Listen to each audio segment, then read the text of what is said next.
Things don't always go as planned. This thing is not making the oil pressure that it should make on the priming tool.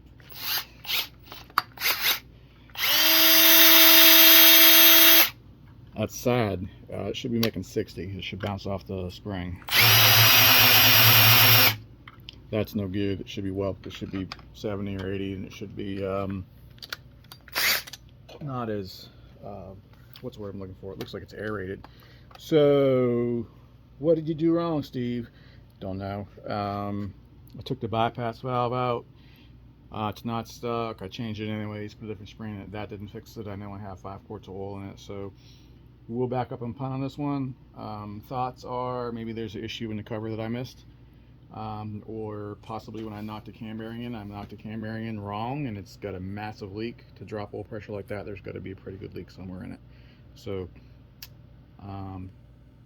it's going to take some sorting to figure it out, but I'll figure it out.